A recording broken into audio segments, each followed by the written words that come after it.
what took place in those woods still feels like a crack in my memory. Something too weird and disturbing to ever fully process. It all began as a simple trip. The three of us, me, Carl and Mason, had always talked about seeing different parts of the Appalachian range. Over the years, we'd explored various corners of it. We had hiked in the Smokies, camped on remote trails in North Carolina, and even spent a night near Clingman's Dome. But none of us had ever been to West Virginia. That summer, we decided it was finally time. It was early July. We all had some time off. And the plan was simple.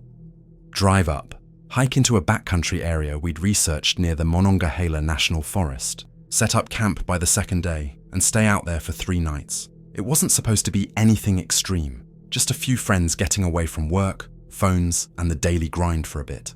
The first day went perfectly. The drive was long, taking us down, winding back roads that got narrower the deeper we went into the mountains. Eventually, we lost cell service completely and wouldn't get it back for the rest of the trip.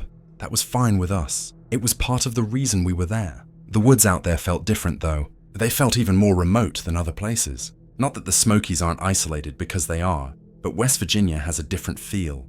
It's another level of isolation, the kind that makes you instinctively speak a little quieter. By late afternoon, we were several miles into the forest and found a great spot. A flat clearing between 2 ridges, far enough from any trail to be private, but not so far that we couldn't get back if we had to. We made dinner, built a small fire, and just sat under the trees, listening to the wind. That first night was peaceful and quiet. I remember thinking how still everything was, how silent the forest got after dark. It wasn't until the second night that things started to go wrong. We had spent most of that day hiking, mapping out the area, and we even found an old stone foundation deep in the woods. Just a few mossy remnants of a long-forgotten home. That night, after another quiet dinner, we were sitting by the fire when it happened. It was close to 10 p.m., maybe a bit later when we saw them. 2 girls stumbling through the trees towards our camp. They looked terrified. Their clothes were torn and covered in dirt and pine needles. One of them didn't have any shoes on. The other one kept looking over her shoulder as if she expected something to crawl out of the darkness at any second. They were talking over each other so quickly I could hardly understand a word, except that they kept repeating they were being followed. Their panic was too genuine to be fake. For a moment, it crossed my mind that it could be a setup, some kind of trap. But it didn't feel that way. Their eyes were wide and unfocused, as if they hadn't slept for days. One of them was shaking so violently she could barely stand. We eventually managed to piece together that they'd been out there for at least 2 nights, maybe more, and they claimed they were being chased by a group of people. They didn't know who they were or why they were being pursued. They hadn't seen them clearly, just heard them moving through the trees, always behind them, always just out of sight and never stopping.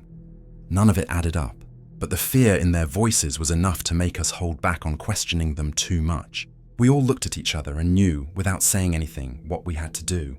We didn't know if we truly believed their story about being followed. They could have been on something, but whatever the situation, they clearly believed it and they needed help. We had 2 tents, so we gave them one for the night. Mason and I would share the other, and Carl offered to take the first watch. It felt like the least we could do. The girls needed to rest, and we had to make sure that if any part of their story was real, whatever was following them didn't follow them into our camp. Around 4 a.m., it was my turn for watch duty. Carl woke me up quietly and said that nothing had happened, but that he was getting a strange feeling. I nodded, got out of the tent and sat by the faintly glowing embers of the fire. The forest seemed darker than it had the night before, as if thick clouds had moved in overhead. I've never been one to believe in omens, but if I was, that would have been a pretty clear one. Then I heard it. 2 sharp cracks not far away, like branches snapping under someone's weight. I stood up instantly. I couldn't see anything at first, but then, in the direction of the noise, just past our clearing, I saw movement, shapes, and shadows. There were 3 figures, maybe more, standing just at the edge of our campsite, barely visible in the low light of the fire. I didn't wait. I called for Carl and Mason, loud enough to wake them, but not a full-on yell. They were out of the tent in seconds, groggy but alert. The 2 girls came out too.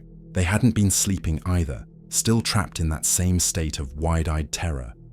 Carl grabbed his bag and took out his handgun. He always carried one on these trips. He yelled that he would use it if he had to, but the figures didn't move. They just stood there, partially hidden by the trees, watching us. Then we heard another sound, this time from the opposite direction. I turned and saw at least one more person approaching, crouched low and moving between the trees like they knew this forest inside and out. And just like that, it clicked. We were completely surrounded. Carl snapped and fired a warning shot into the air. The sound echoed through the trees, but the men didn't even flinch.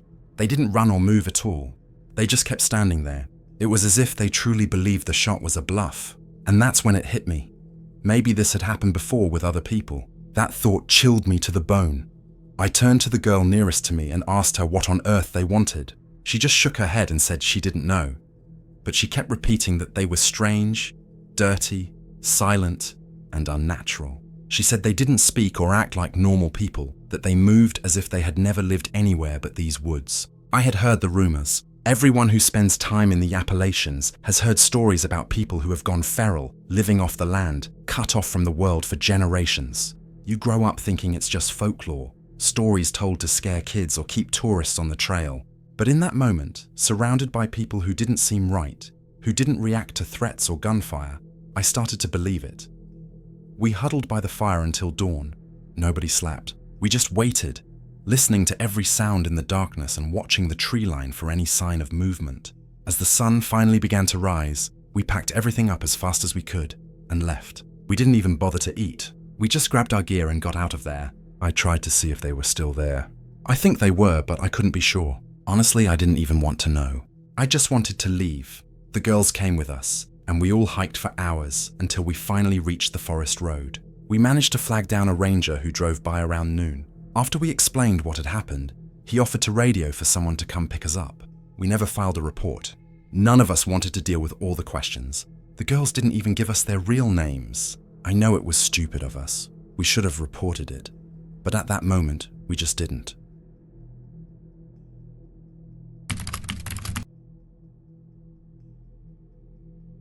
With my dad alone, I've lived since I was a baby. Not long after giving birth to me, my mum died. So the two of us, it's always just been. Around, my grandparents never were. With them, my dad's relationship is terrible. The only family I've ever had, so he is. It wasn't always easy for us to connect when I was a kid. Something changed, however, by the time I hit my teenage years. What it was exactly I can't say, but closer we started doing things together. Hiking and camping in the woods was one of those things. So once I was old enough to handle it, we started taking trips out there because we live really close to the Smoky Mountains. Years ago, this story happened. When I was 16, I'd grown up fast, even though I was still young. Broad-shouldered and tall I was, and at least 25 people often thought I was. When just a teenager, I really was. Because I'm convinced the way I looked played a part in how things unfolded. I mention this. That section of the Smokies, already one of the less popular areas, was basically deserted that time of year, and it was late September. With a friendly couple, we crossed paths at the start of the trail. We didn't see another soul after that, though. It felt like we were completely alone by the time we reached the wood's unmarked part. To hike out to a waterfall we'd visited once before was the plan, to camp there for a couple of nights, and then back we would head. About a week the whole trip would take, depending on our pace. Fine the first night went, and good was the mood between us. At least until the next morning I thought so. When if I'd gotten up or heard anything during the night, my dad casually asked. I had not. Straight through I'd slept. Even out in the middle of the forest, a heavy sleeper I've always been. That he knew. So why he didn't push the subject, I guess that is. Camp we packed up, and toward the second site we kept moving. Slower going, it was without a defined trail, and around thick brush or fallen trees sometimes we had to reroute. Steady progress we made still, and around 7:00 p.m, our spot we finally reached. The same place we'd camped at the year before it was not, but better it was, honestly. More cover the trees gave, and flat enough for the tent the ground was. Secure it felt. But for the first time around 9:00 p.m, we heard it. A scream from a woman. We froze. The way my dad looked at me in that moment, I'll never forget. Wide-eyed, as if his mind was racing just as fast as mine. Sense it didn't make. Out there, we were supposed to be alone. And why would anyone be screaming like that in the middle of nowhere if we were not? The direction it had come from, we strained to figure out. Too vague it was, though. An unfamiliar area, pitch-black woods. To just wander blindly toward it wasn't exactly the safest idea. Either way, we couldn't ignore it.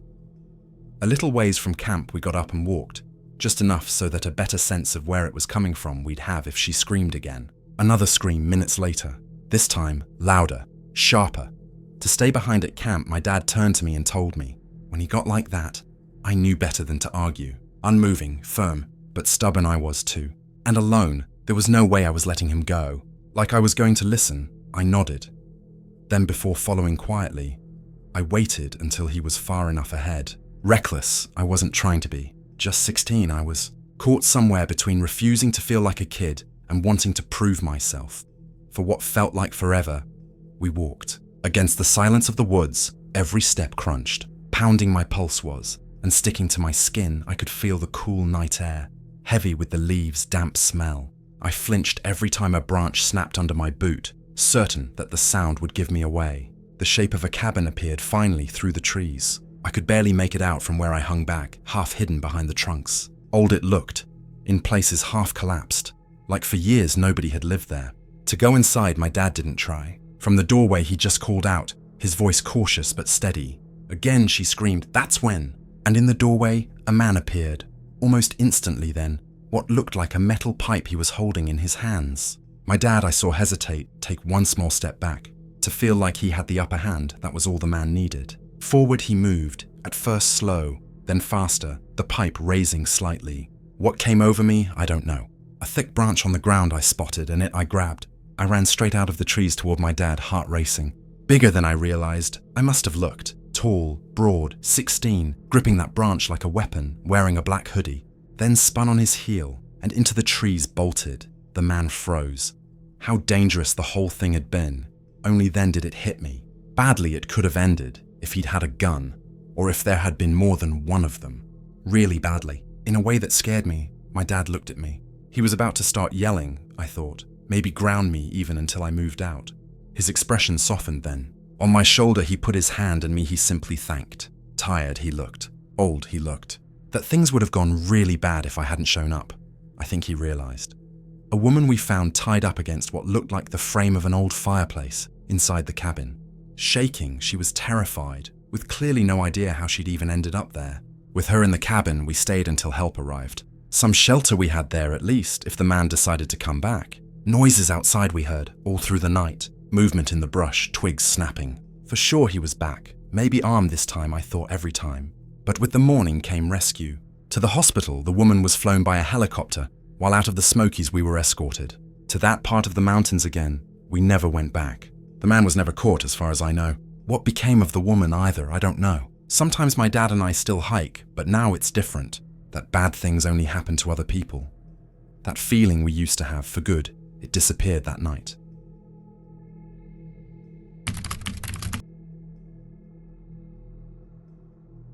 My cousin Iris had called this tranquil little spot in western North Carolina home for nearly a year. She divided her time between her job at a food co-op and taking on freelance photography assignments, focusing mainly on portraits and artistic nature photography. Growing up, we hadn't been exceptionally close, but after I switched to a college in Tennessee, our communication picked up.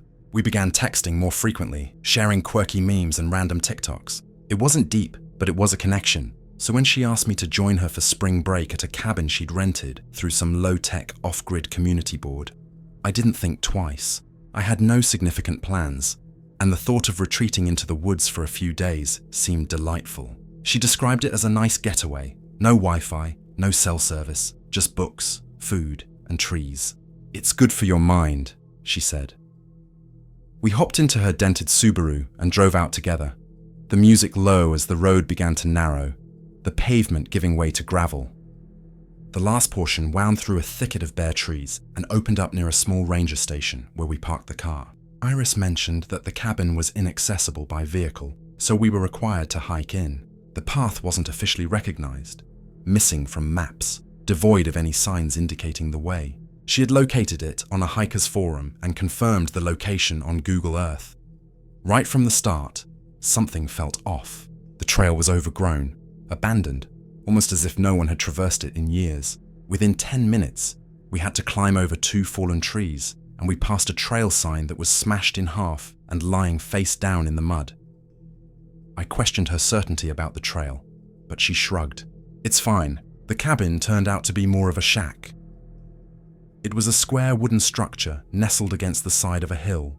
One room, no insulation, a couple of solar lights, a small propane stove like the ones in camper vans, and no plumbing. There were no signs anyone had been there recently. Iris seemed delighted though. It sat just above a dry creek bed, shallow and rocky as if it hadn't seen water in years. Across from us, the ridge rose into dense forest. Iris mentioned there were other cabins further up, but throughout our week there, not a single soul crossed our path. No hikers, no voices, just the two of us. The first couple of days were pleasant, even enjoyable. We prepared simple meals like soup, pasta and oatmeal, read from old paperbacks Iris had brought along, and played cards under the lantern light. It was boring in a good way. At night, we listened to the calming sounds of the cabin creek. No cars, no city noise, just pure silence. I slept soundly. However, on the third morning, we stumbled upon something, a piece of paper nailed to the inside of the cabin door. It wasn't taped. It was nailed with a long bent nail pushed through the top. The page was yellowed, brittle, and folded down the center. Carefully, we opened it. In uneven block letters was a message that read, "Hike to the dry side. Follow the mossless path." No name, no signature, no date. I stared at it, anticipating a joke. Iris snorted. It was creepy, yes, but surely just a prank. She folded the paper and tucked it into her notebook. I mentioned, "Maybe we should hike down and report this." She rolled her eyes, suggesting it was probably just some eccentric trail enthusiast. Afterward, Iris persuaded me to check out a trail she had found on an old online map labeled Dry Run. It was merely a dotted line on a topographic PDF she had printed at home. No signs directing us to it. We bushwhacked through dense brush, crossed the dry creek, and located the trailhead. About 20 minutes in, something uncanny caught my attention. The trees. Initially it was subtle. The trunks on the left bore thick stripes of moss climbing up one side, painted green, while on the right, every trunk was devoid of moss. Not just bare, but void of bark. Smooth, pale, and sanded. It felt wrong. When I pointed it out, Iris brushed off my concerns, attributing it to sun exposure or the slope. Yet, afterward, both of us fell into a silence, the atmosphere thickening with an unnameable weight, each step becoming arduous, as if the air had turned to water. We reached a fork in the path. One side sloped steeply toward the ridge, while the other dipped into a gully lined with rows of those eerily smooth trees. "Guess that's the mossless path," Iris remarked, this time without any hint of irony. My hesitation was palpable, but she began walking. I followed gloomily. Almost immediately, a coolness enveloped the air. The ground felt spongy, covered in damp leaves despite the dry air. The trees loomed unnaturally tall and motionless. Then, it hit us.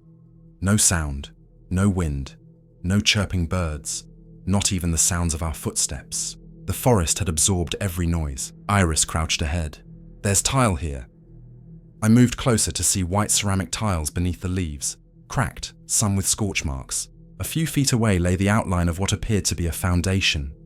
Blackened boards and crumbling corners, the indistinct remains of a house.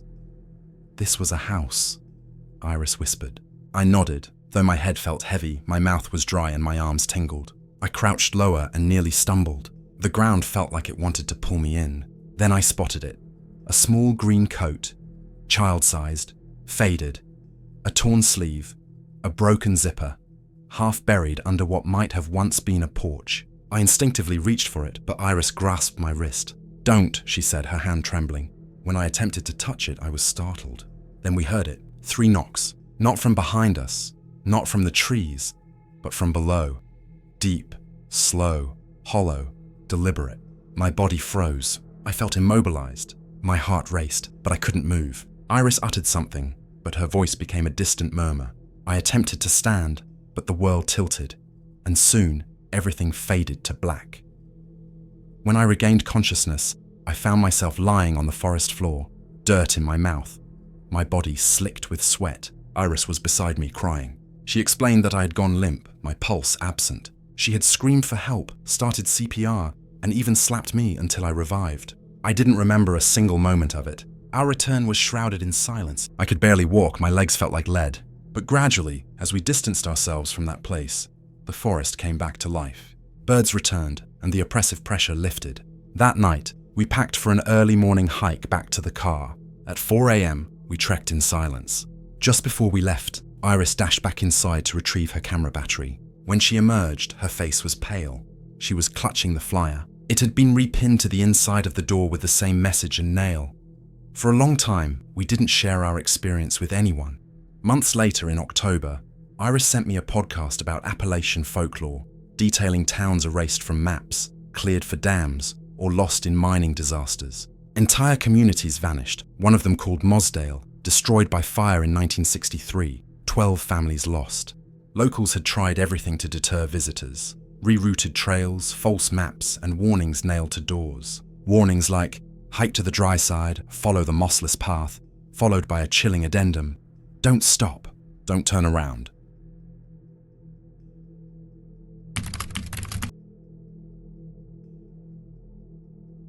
We spent weeks up there, clearing brush, relocating fallen trees, repairing switchbacks, and hauling out rocks. It was arduous work indeed, but uncomplicated. I found joy in the solitude. The mountains embraced us, creating a sensation that we were the last people remaining on Earth.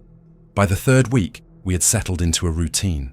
The crew had established our rhythms. Our camp consisted of a circle of canvas tents surrounding an old ranger station, which had likely gone unused for the last 4 decades. The structure was partially collapsed, with moss creeping along the walls, yet it served well for storing gear and keeping dry.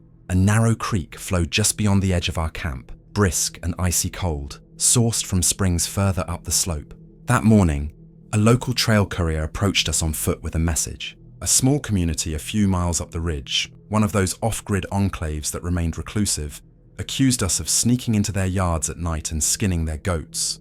Not merely killing or stealing, they claimed, but carefully removing the hides and leaving the carcasses behind.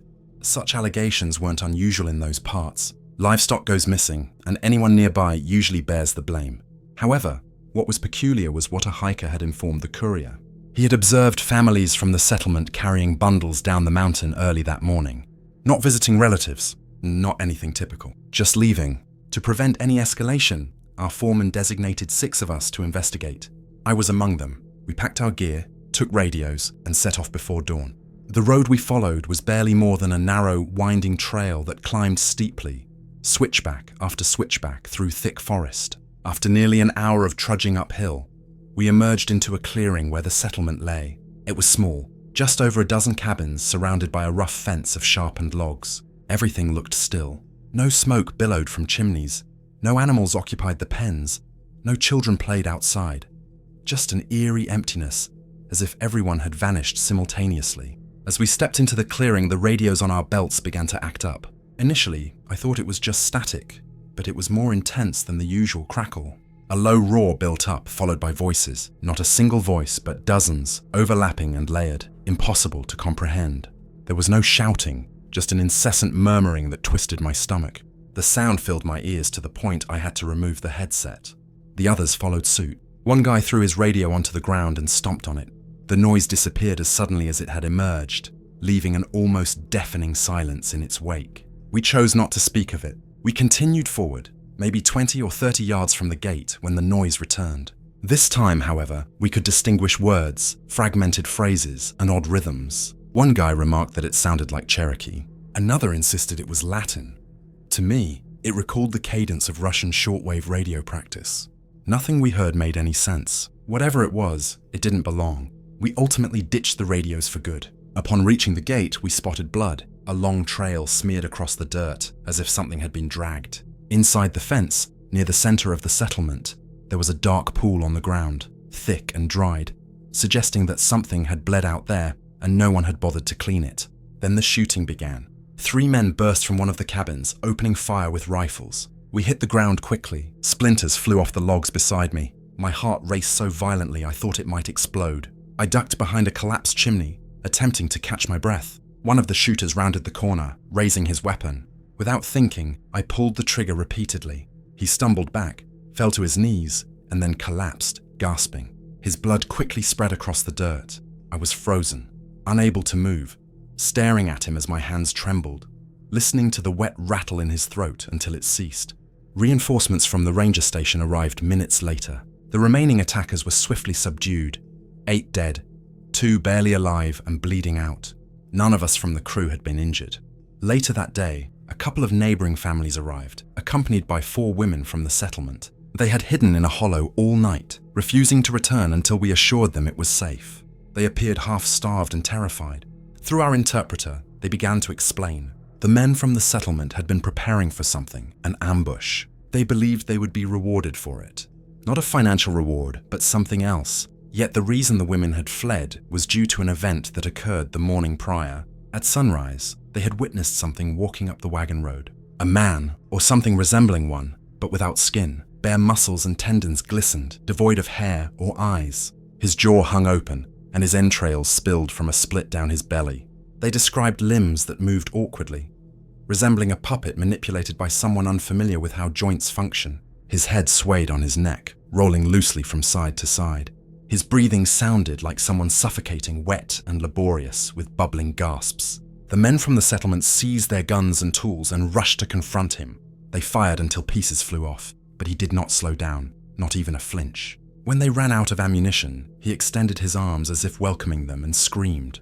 The sound ruptured eardrums, burst blood vessels, and caused some of the men to collapse. Then he vanished into a red mist, and those who had fallen disappeared with him, gone without a trace. All that remained was the blood trail we observed at the gate. That was sufficient for us. We packed our gear and started heading back down before the sun sank too low. Approximately half a mile from camp, the lead truck slammed on the brakes. Someone shouted for us to drop. We jumped out of the vehicles and dove into the brush. Initially, I thought another ambush was underway, but when the headlights remained on, we saw it. A horse lay across the road. Its legs had been severed cleanly at the joints, neatly stacked nearby as if someone had arranged them deliberately. Its skull was twisted completely around, snapped back. The flank had been skinned flawlessly. No tearing, no mess, just gone. A shard of mirror protruded from its belly, large, probably 5 or 6 feet long, jammed deep. The glass caught the fading light as if illuminated from within. We did what we had been trained to do, check for traps, wires, anything mechanical. There was nothing, just that horse and the mirror. Symbols adorned the exposed skin, neither letters nor anything I recognized. Our interpreter crouched next to them, muttering to himself. He eventually said they reminded him of Farsi, twisted and incorrect. The translation he provided sent chills down my spine. Look, don't look, he said. That night, our foreman insisted we were imagining things. Stress messes with your head, he stated. Get some sleep. The report would only mention the gunfire. Nothing else. No one protested, but a sense had shifted within the camp. You could feel it. It all unraveled in the shower block. First came the screams. Then 2 guys burst out, slipping on the wet floor, pale and trembling.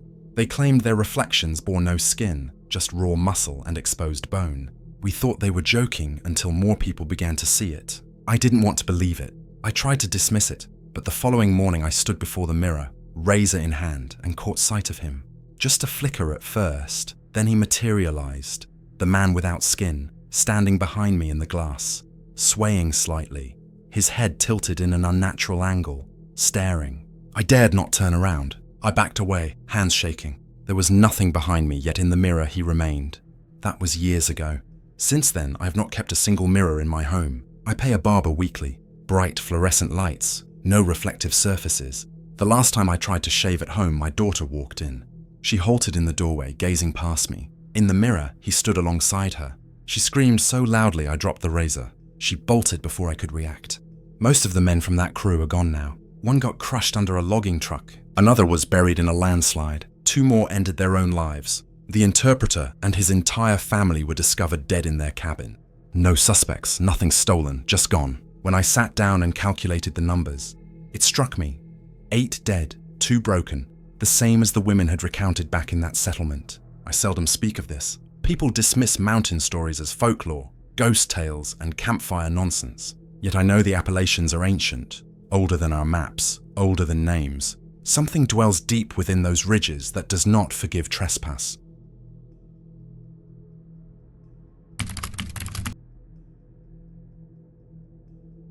My Uncle Ron owned an old cabin far out in the Blue Hollow Mountains. Deep in the woods, he had no nearby neighbors, no cell phone service, and no streetlights. Just a narrow dirt road that wound endlessly and eventually vanished behind trees that appeared untouched for decades. Once you arrived, that was it. You wouldn't see another house, not even a distant porch light. The cabin stood isolated, resting on the slope as though it had sprouted from the mountain itself. Ron had constructed it back in the 70s, often reminding everyone of this fact.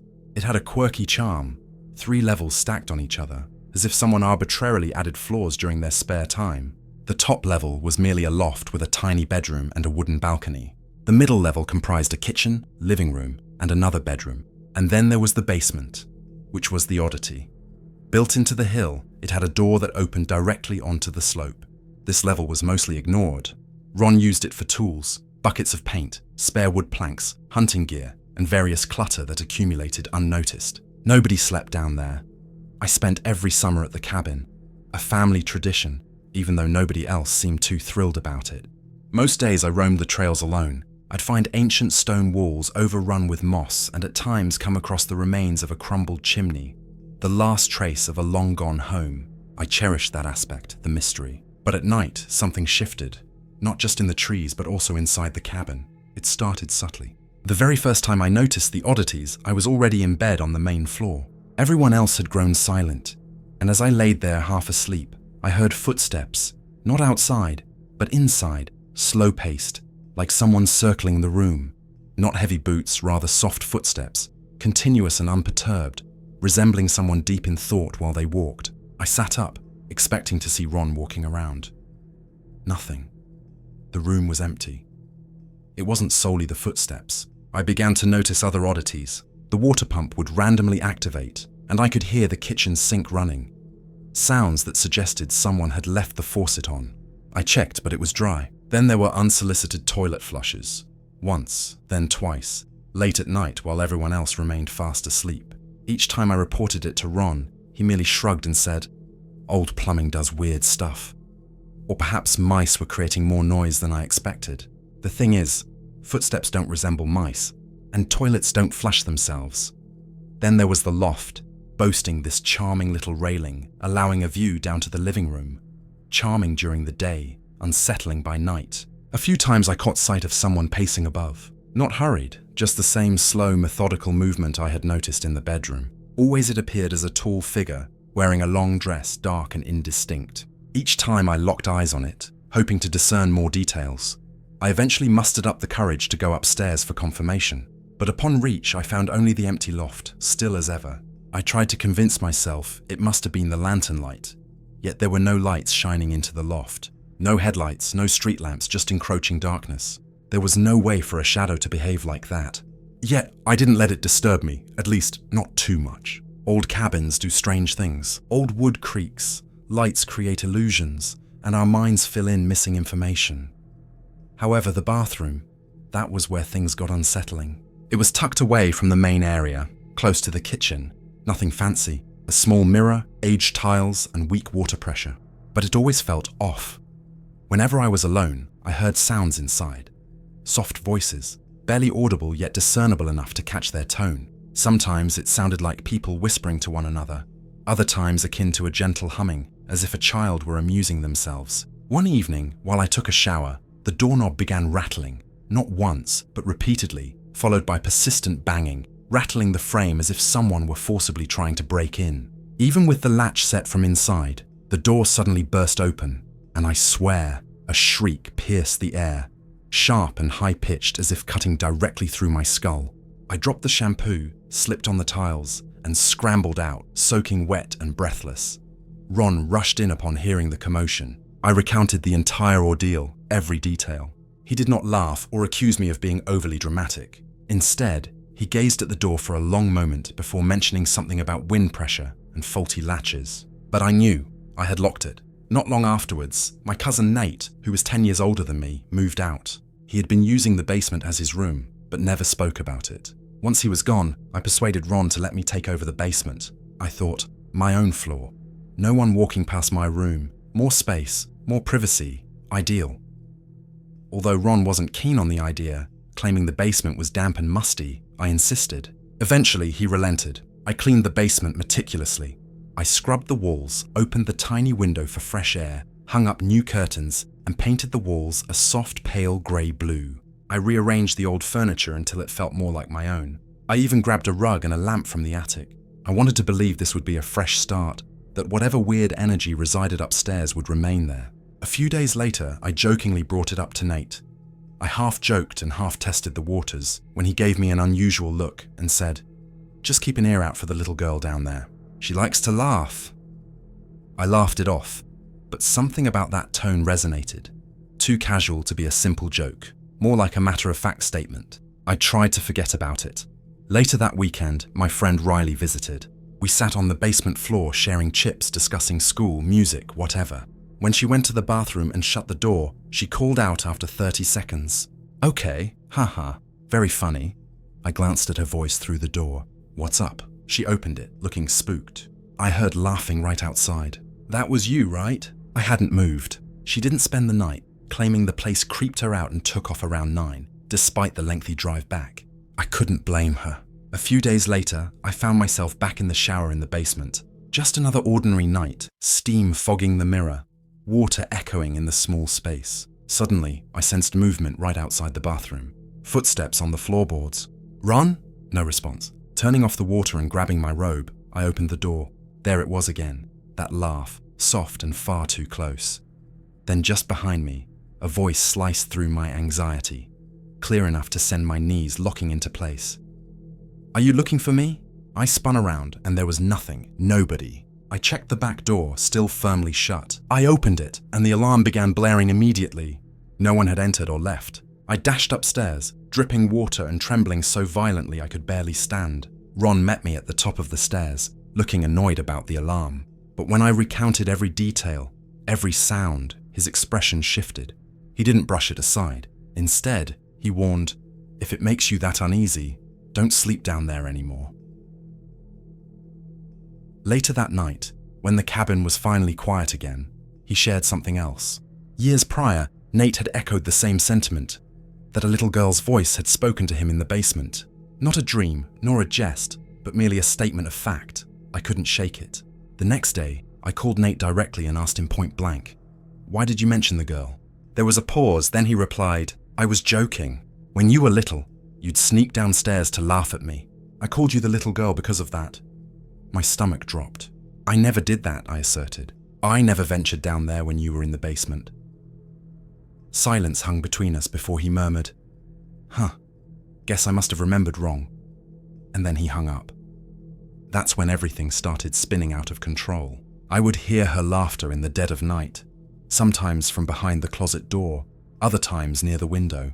The bathroom door would open by itself. Once the closet swung wide while I lay in bed, leaving me frozen with the blanket drawn up to my chin. Then came the night the basement door opened all on its own, triggering the alarm system. I hadn't touched it. Ron assumed I was messing around, but I wasn't. Eventually, I began calling her Sarah. I'm not sure why. It just felt easier that way. If I named her, I could perhaps understand her or even control it, but I couldn't. Years later, even after moving out, she lingered in my thoughts. One evening, suddenly, Nate called. "You're sure?" he asked, his voice low. "You never sneaked downstairs and messed with me? Never laughed outside my door?" "No," I replied, "never." He paused again before saying simply, "Okay," and that was the last time we spoke about it.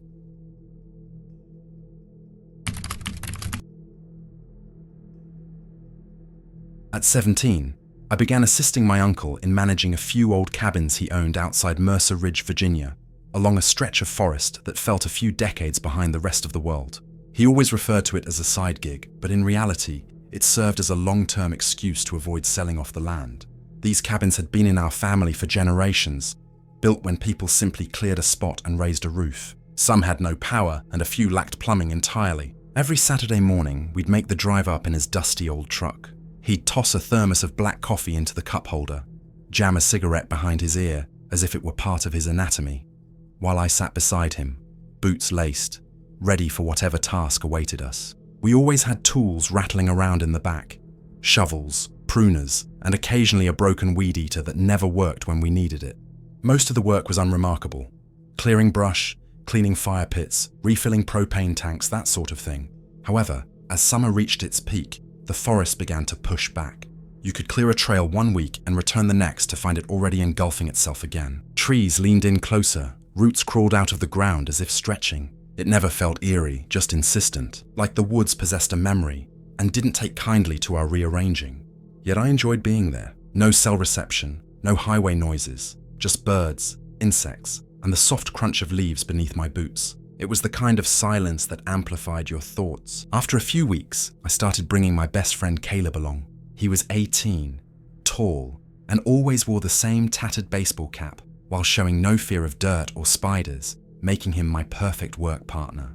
My uncle was fine with it, saying it was beneficial for us. Keeps your hands busy and your brain out of trouble, he would say, lighting another cigarette from the one he hadn't finished.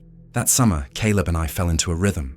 We would tackle whatever chores my uncle assigned us, then spend the remaining afternoons exploring the woods. There were numerous old trails out there, half forgotten, overgrown, barely more than faint lines in the underbrush. We turned it into a challenge to uncover something old, something forgotten.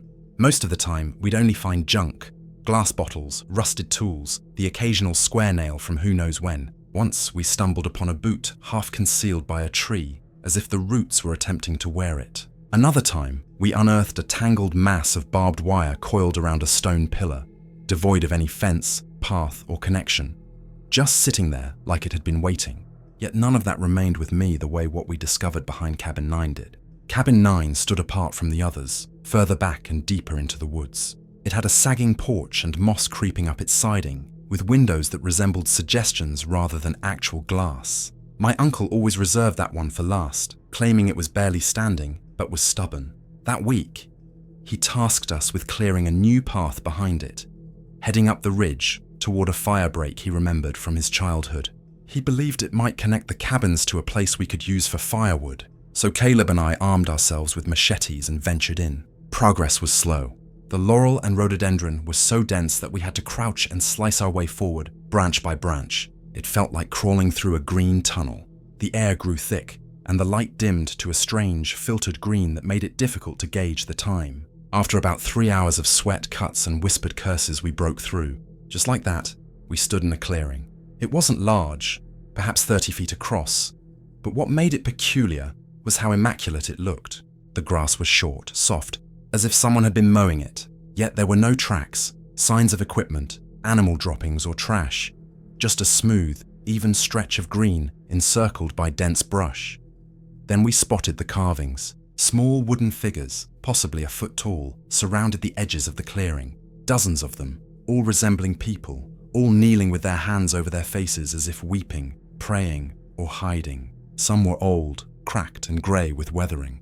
Others appeared fresh, as though they had been carved that week. No two figures were alike, each featuring distinct details. Some bore carved folds in their robes, while others had bizarre patterns on their backs. Caleb, of course, immediately walked over and kicked one. It didn't move, only produced a strange hollow sound akin to knocking on an old cabinet. He laughed. I didn't. At the center of the clearing was a rectangular depression in the ground, not deep, perhaps a couple of feet down.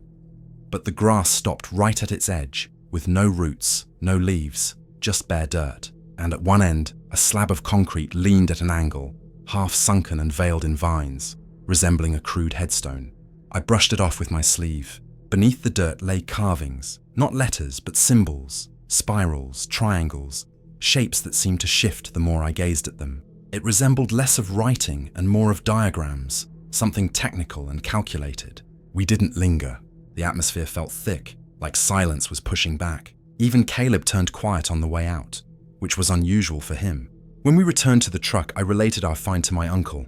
He didn't blink, didn't inquire for details, merely started the engine and stated, "That hollow's been quiet longer than I've been alive. Best leave it that way." But Caleb couldn't let it go. The next morning, he appeared at my front door with a flashlight and a crowbar. "We're going back," he insisted. "I want to see what's under that slab." I should have declined. I nearly did. However, the thought of him going alone unsettled me, so I laced up my boots and followed him. We reached the clearing just after noon. At first glance, it seemed the same. Then I noticed the carvings. They had shifted, now arranged in a tight circle around the depression, still kneeling, still covering their faces, but now facing inward toward whatever lay beneath the slab. I halted. Caleb continued. He knelt beside the slab, beginning to tug at the vines with his bare hands. I approached the edge of the pit, and that's when I noticed it. The ground had been disturbed. It was obvious. Someone or something had dug into the center. The soil was piled up at the sides. The slab had been shifted, just enough to reveal a dark slit between the concrete and the earth. "There's a space beneath it," Caleb said, crouched beside me. "Maybe a hollow chamber or something." I asked how he could tell. He didn't reply. Suddenly we heard it, a dragging noise in the brush, slow and deliberate. Not the scurrying of a deer, not the wind, something heavier. It circled the clearing. We couldn't see it, but we could hear it. Branches snapping, leaves rustling, the soft movement of something large moving in a wide arc around us. Then came 2 slow knocks like wood on wood. The sound echoed through the clearing. I whispered, "We need to go." This time he didn't argue. We turned and ran, but the woods had changed. The path we had carved was completely gone. The laurel was intact, unbroken, as if we had never been there. We attempted to navigate in every direction but quickly grew disoriented. The sun dipped behind the clouds, and the forest darkened. Every tree appeared identical. We walked in circles for over an hour until we stumbled upon a fire road and followed it until we located Cabin 9. We remained silent, avoiding eye contact, climbed into the truck, and drove back down the mountain. My uncle didn't ask a single question. After that, we never worked that ridge again. He began assigning us tasks on the far side of the property, near the gravel road and the newer cabins. We didn't discuss the clearing, didn't chart it on any maps. It was as if it hadn't existed. Caleb relocated to Ohio the following spring, found a job, met someone, and settled down. I stayed, helping my uncle when I could and keeping busy, yet I never ventured near that ridge again. Just last week, I spotted Caleb at a gas station off Route 219. He appeared worn, thinner than I remembered, as if he hadn't slept well. We caught up briefly, then he posed a question. "Do you ever think about the clearing?" he asked. I didn't respond. He confided that he had been dreaming about the carvings. He mentioned that in his dreams, they were always closer. He'd attempted to return twice, each time finding the hollow, but the clearing had vanished, replaced by thick brush, tangled roots, and the wind whispering through the trees. I refrained from telling him what I discovered the prior month. One of the cabins, Cabin 6, had a drainage issue. We had someone examine the foundation, and while digging, they unearthed something peculiar wedged beneath the porch. A small wooden carving, kneeling, hands over its face, charred as if scorched. They handed it to me, thinking it was some old folk art. I didn't bring it home. Instead, I drove deep into the woods, left it on a stump where the clearing had once been, walked away, and never looked back.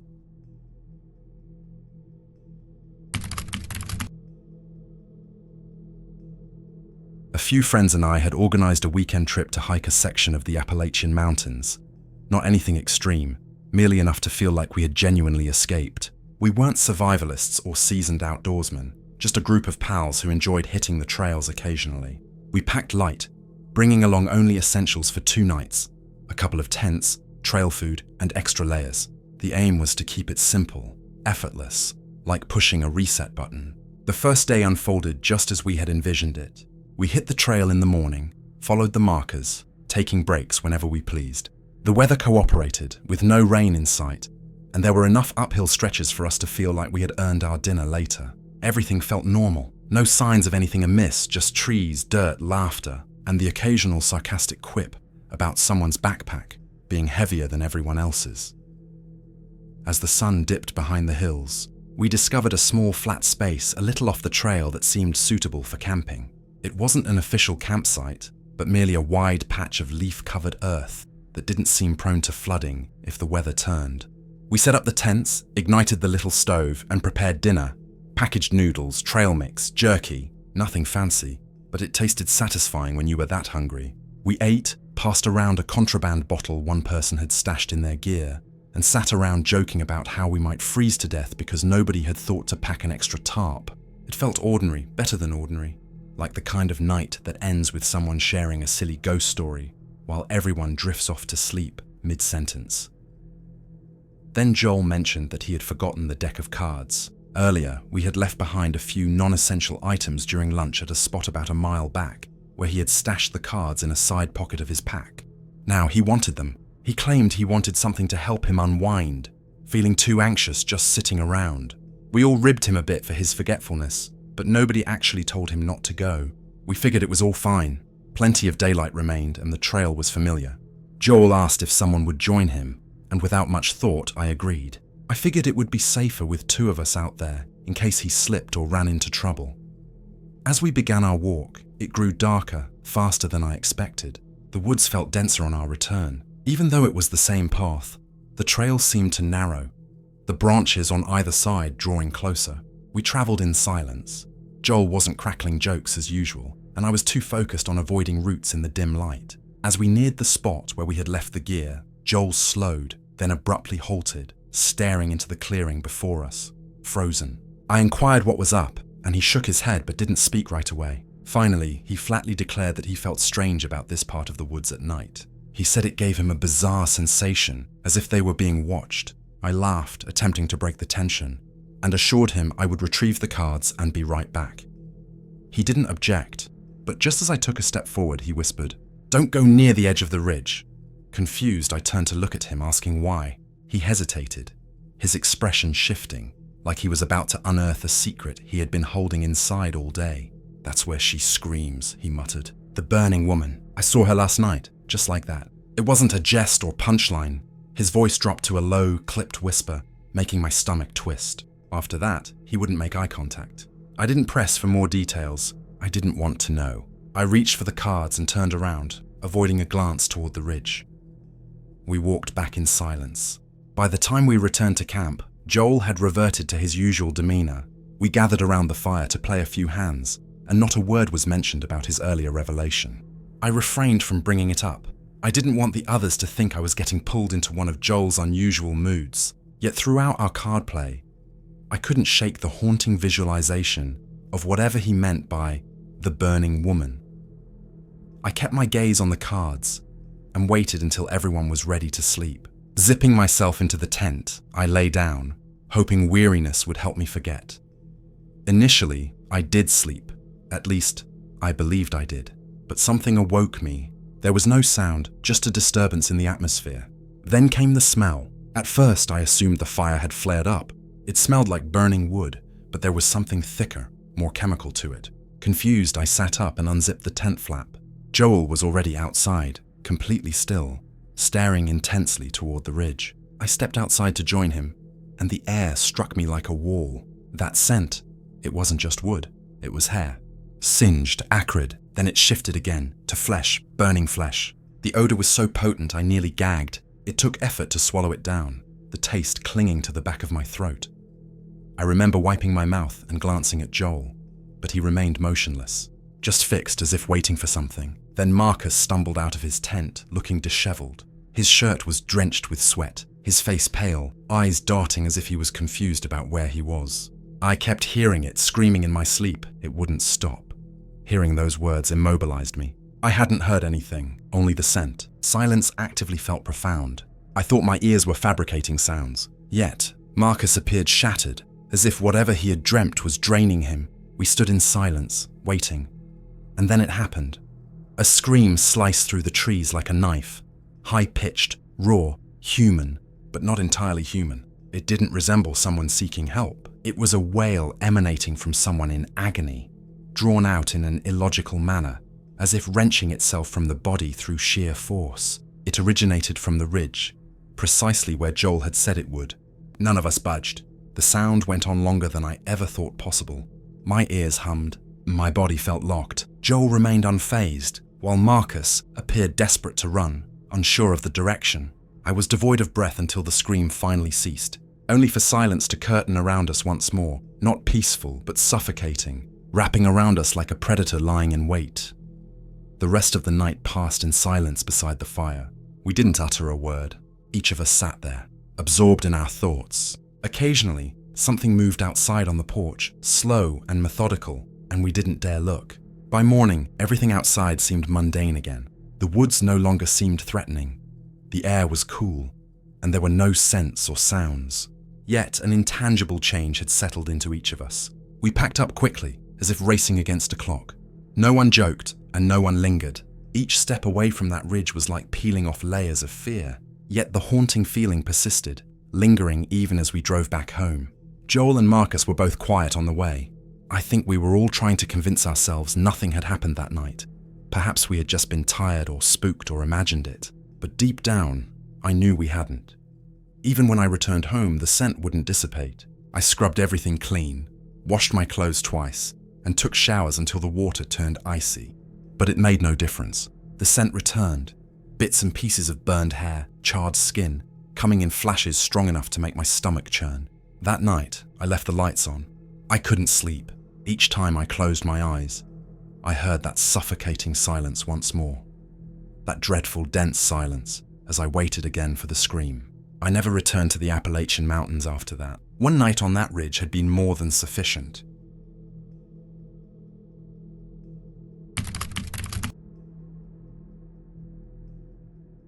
Spending a few days in the mountains, away from everything, perhaps assisted them with some renovations. It sounded peaceful in theory, at the very least. The place was vast. It was one of those early 20th century homes filled with countless rooms, odd stair landings, and windows that towered higher than one might expect. It sat somewhat sunken into the earth, enveloped by woods on all sides except the front, where a narrow gravel driveway snaked its way out toward the road.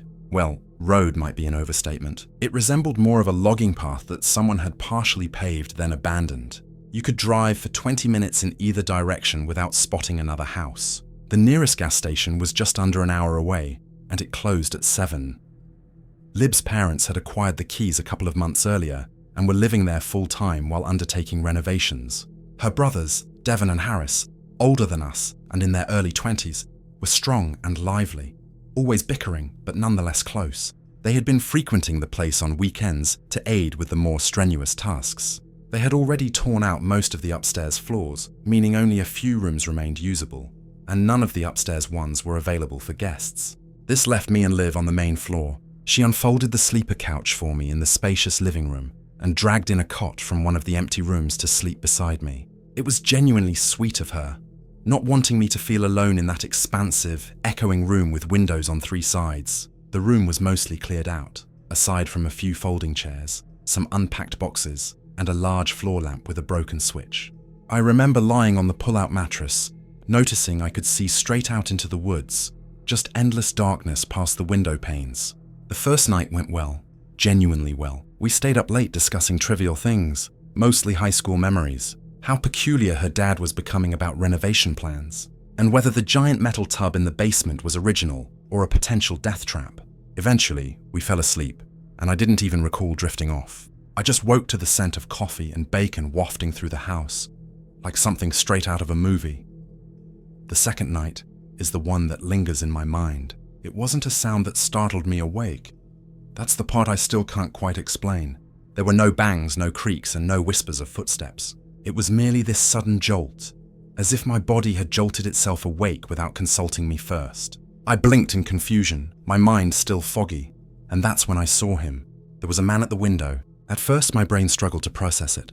You know how your mind attempts to rewrite things to make them make sense? I thought perhaps it was a reflection, a strange shadow, or maybe someone from inside standing in front of the window, but no, he was outside. He stood right against the glass, hands pressed flat against it, fingers splayed wide as if trying to shield his eyes from the reflection. His head tilted slightly, slowly moving side to side as if scanning the room. His silhouette fitted the window perfectly, a solid black against the faint glow of the porch light.